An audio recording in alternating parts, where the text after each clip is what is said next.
L'entrée en sixième, en fait, a été catastrophique pour lui. Elle se sentait de plus en plus jugée. Son expérience du début de collège était compliquée. Il venait d'une primaire où il avait vécu un harcèlement. Donc il avait complètement perdu confiance. Il va à l'école à reculons, il revient en pleurant. Ça va pas. Elle s'est sentie vraiment différente, mise à l'écart. Jacques a fini par faire une pelade, je pense, due au stress. Tous les soirs, c'était des crises de larmes parce que trop fatigué, en fait. Elle a changé plusieurs fois d'école parce qu'il y a eu du harcèlement à l'école et puis Cassandre était très stressée, très angoissée, donc en phobie scolaire. On s'est posé des questions en fait. Tu savais écrire en CE1, pourquoi tu sais plus écrire en CE2 quoi. La maîtresse nous a dit qu'il était feignant. Dyspraxie, il fait tomber sa trousse 15 fois par jour. Il cherche un cahier rouge dans son sac, il y est, mais il ne le trouve pas. Il a du mal à se mettre au travail.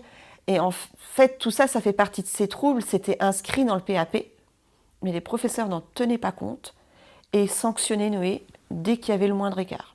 Quand je disais qu'elle était pas bien, qu'elle était stressée, oh ben oui, non mais c'est du cinéma quoi en fait. On l'écoutait pas. Et je pense qu'elle en avait marre quoi, parce qu'on lui a dit on va faire un aménagement d'emploi du temps, sauf que l'aménagement d'emploi du temps, on a eu réunion, ça a été 1 heure par-ci, 1 heure par-là, mais c'était pas ça qu'il fallait, c'était autre chose. Mais quand j'ai dit ah non, on peut pas faire plus.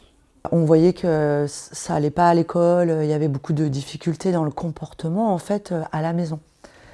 Et du coup ça m'a alertée, on est allé voir sa pédiatre, on fait passer des tests neuropsy. Le verdict tombe, Gaspard est dysgraphique, qui sera dysgraphique toute sa vie. Donc la pédiatre nous donne un dossier MDPH pour reconnaître que Gaspard était handicapé pour l'école. Alors on nous dit, faut pas mettre d'étiquette sur un enfant.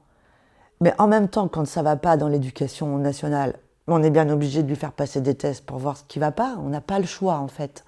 Et puis après, on te dit, il est handicapé et pour continuer, il faut le reconnaître comme tel.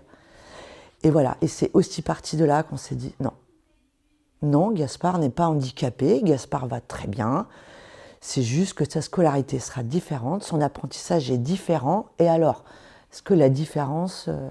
on a le droit d'être différent et c'est bien, heureusement. Je ne sais pas comment on aurait fait si on n'avait pas trouvé les Cric-Oui.